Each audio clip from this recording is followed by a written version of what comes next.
Hello, it's Paul Arnold here, the Lancashire forwards coach. Mark Nelson has asked me to do a short video on the positional play of second row. Obviously no rugby in these crazy times that we're all living in, and I hope everyone's safe. So I just thought I'd do this 5-6 minute video, see, hopefully it can help some young budding second rows or some older ones.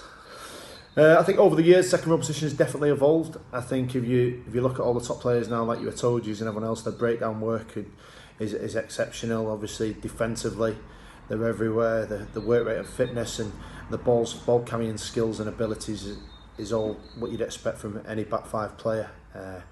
But I think for me, still your fundamentals is still your set piece is what you can be working on.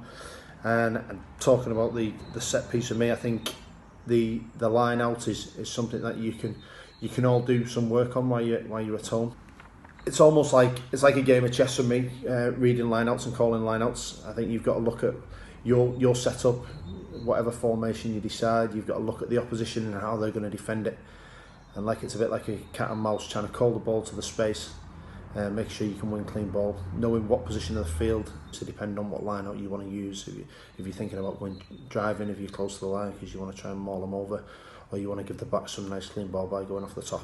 Especially in this lockdown period, there's lots you can do. You can get on YouTube and really challenge yourself on what the opposition are doing and where the ball's going to go.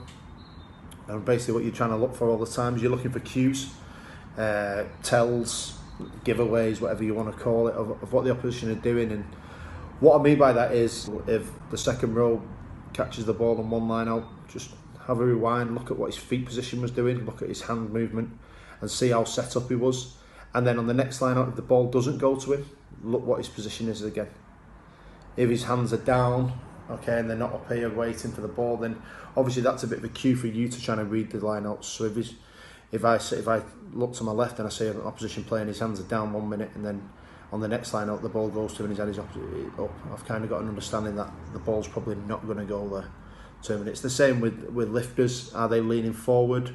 Are they relaxed? Have they got their hands on the hips? Some players hear a call and then they just relax because they realise they've got nothing to do with that line out. So these are all cues that I think you can work on to get yourselves better on, and I think that's definitely something you should want to do in this time of boredom. I think in the garden there's also a lot of stuff you can do with your parents or your siblings. I think basic ones being on your knees and just getting them to pass the ball to you over your head, working on that, getting your hands nice and up and keeping your body and your core nice stable. Obviously getting them to test you. Not all line up throwers throw it straight, so you've got to make sure your ability to twist in the air and try and catch it one-handed and work on different skills is obviously key. And the more you practice at that, the better you will get. Going away now from the line out, I'd say obviously the next fundamentals and working on them skills that I kind of talked about is probably your kickoffs and your restarts. I think again this is something that you can practice with, having the ability to read the flight of a ball in the air. Okay, and if you're going to be lifted in a pod to go up, it's quite a hard skill to have. So there is ways you can practice. I used to kind of work with my nines quite a lot, going out early, catching the box kicks, working on my timing of my jump, my twisting my body in the air, making sure that if any impact was coming, that it was going to hit me on the side. If I did drop it, the ball was going backward, etc. Next set piece fundamental is obviously scrummaging. You can watch your clips, look at their body position, look at their starting position, look where their legs are, etc. They won't be flat legged, they'll have a nice bend, they'll be able to push, they won't be arch back, which I was definitely known to have an arch back every now and again. So these are all things that I think can help, and obviously the more practice you do and working with your front row in particular, having a good understanding with your hooker as a second row is also key. And the more practice you two do together on timing and helping with your hookers throwing, etc., it'll be really good for both you and the team, and obviously your friendships with your hooker. You've always got to be mates with your hooker. That's just a quick video. We'll probably maybe do some more in-depth stuff, but I think there's probably a bit there you can work on.